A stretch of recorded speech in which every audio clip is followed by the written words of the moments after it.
In this video, I'm going to be explaining the 6 different parts you see on your Photoshop workspace. So without much ado, let's get this video started.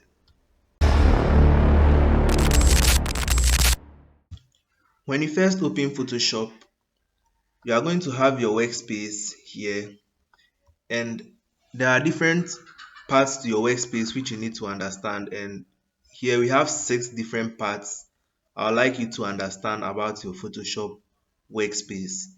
So the first one is your tools, and you are going to find it on the left hand side of the workspace.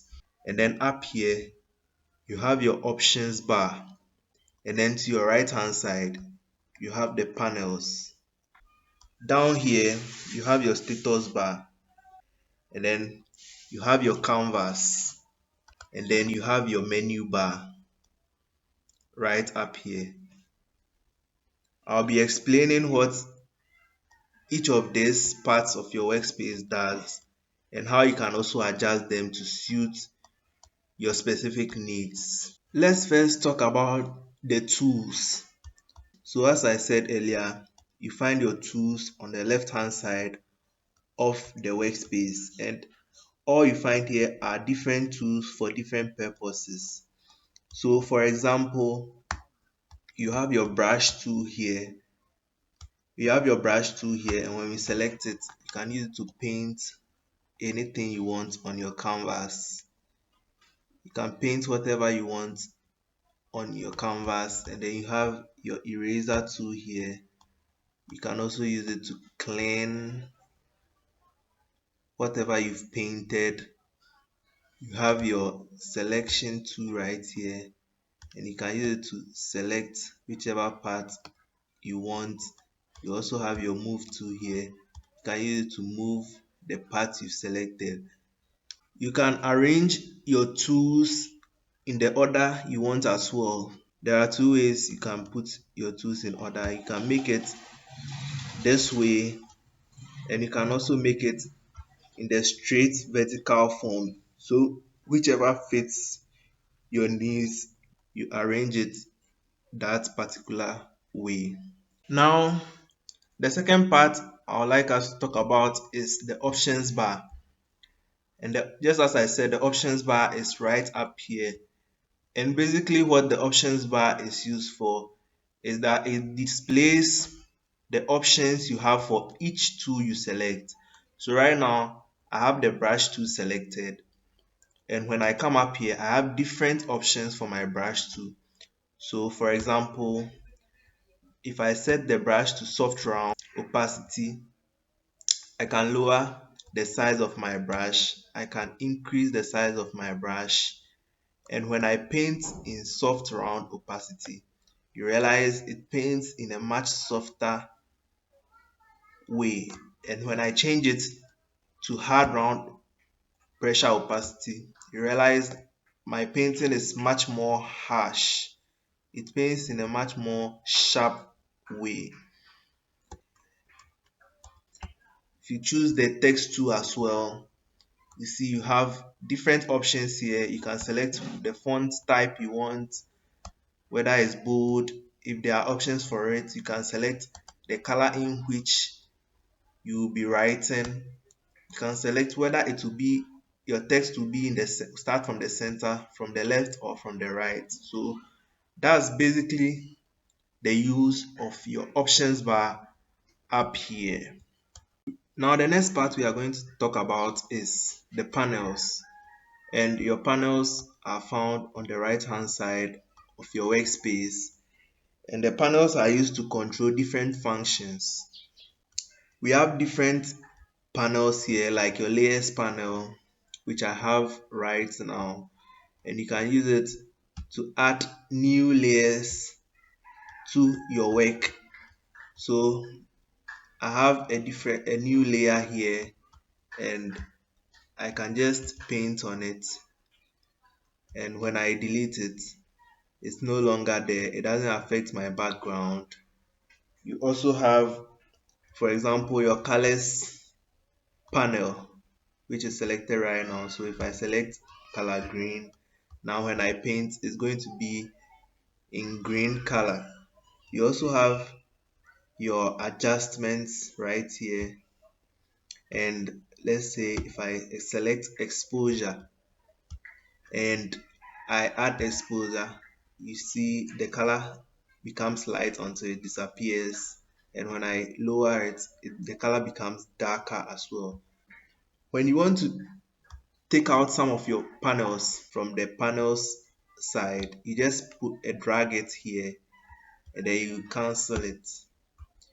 You just drag the panel here and then you cancel it. So whichever panel you do not need, all you need to do is drag it and cancel it. And when you want to add, there are other panels too that you don't readily find on the default panel over here.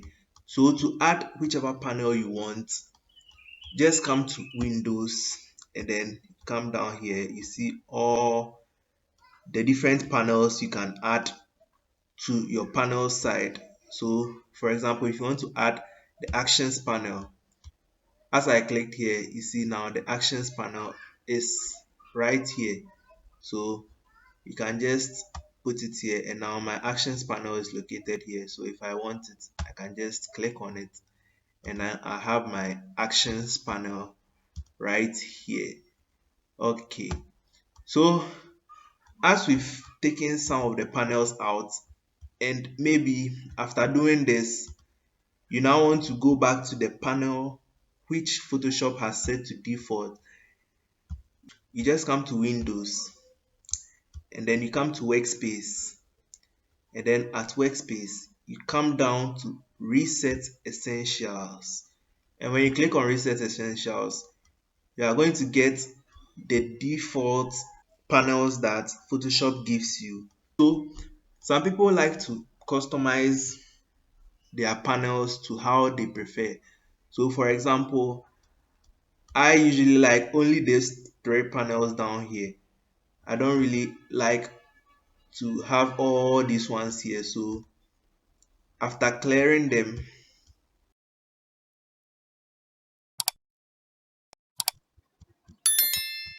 I like how this new panel is. So to customize this panel so that when you open Photoshop, you don't have to now drag things out and delete.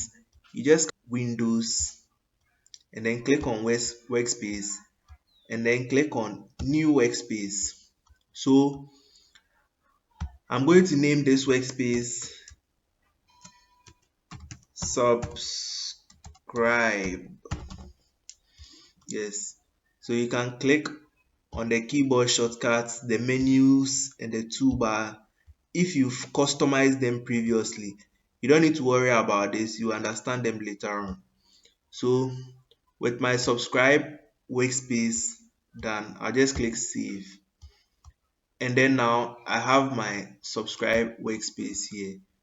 So now if I clear out some of my things, like if I clear out the channels, the parts, and then maybe I have only my layers here, and I want to go back to the panel I customized, all I have to do is come to Windows, click on Workspace, and then click on Reset Subscribe. So since subscribe is the new workspace I created, I'll just click on Reset Subscribe, and now you see my channels, my parts, they are all back, and this is the workspace I customized. We also have default panels you can also use for different purposes. So when you come to Windows and you come to your workspace, you see we have different panels also here. So for painting, we have this default workspace if you want to be doing some painting. We also have for photography as well. You have different panels, so whichever one suits your specific need, you just select it and then you use it accordingly. Let's talk about our canvas. No, not this canvas, I mean this particular canvas we have right here. So depending on whatever you are creating, you can change the canvas to whichever size you want. So right now I have my canvas at 1920 by 1080 pixels. So if you want to change the size of your canvas, just come to file and then you come to new, and then when you come to new, you select whichever canvas size you want, or you can just customize the canvas size you want. So if you want, let's take it 5000 by 3500.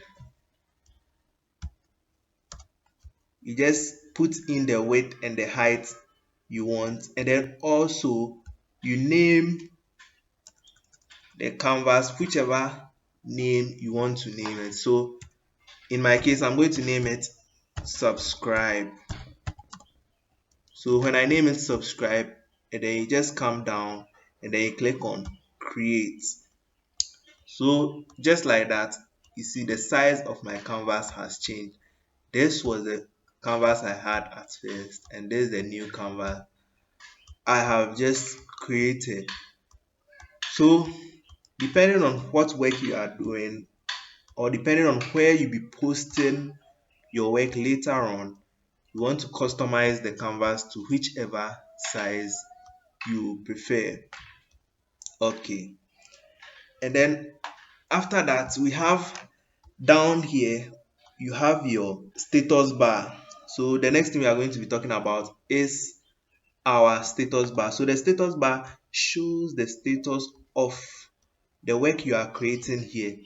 So right now, my status bar down here is showing how many layers I have. So here it has indicated one layer, and there's the layer I have here. So if I add, let's take it 1 2 3 more layers to it, now you can clearly see it has changed to 4 layers.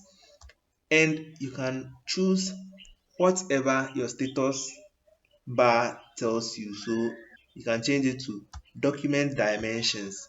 So we changed our document dimensions to 5000 by 3500. So you can see it right here. When I go back to the one I had at first, and then I check the document dimensions, you can see it's 1920 pixels by 1080 pixels.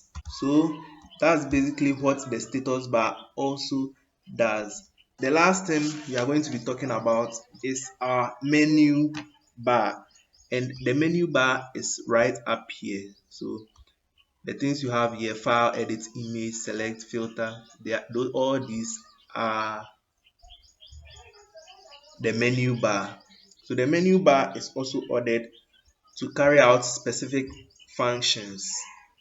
Like for example, you can just come to filter, and then if you have an image, you can blur it, you can add camera raw filter to it, lens collection, you can liquify your image as well. And then they use what we used here. You can customize your workspace here at Windows, add different panels, you can add new images to your workspace if you need to as well. So whatever you want to add, you can as well add to your workspace. And by the way, this an artwork I created a few weeks back. Yes, so those are also the uses of the menu bar. So you're going to understand how to use them effectively, the different things they are used for, when you understand Photoshop better. Yes, so these are basically the different parts of your Photoshop workspace. Thank you very much for watching this video. If you got any value from this video, please consider subscribing, because I post tutorials just like this every week and you don't want to miss it. And also, subscribing is free and it helps this channel a lot. Till we meet again, bye.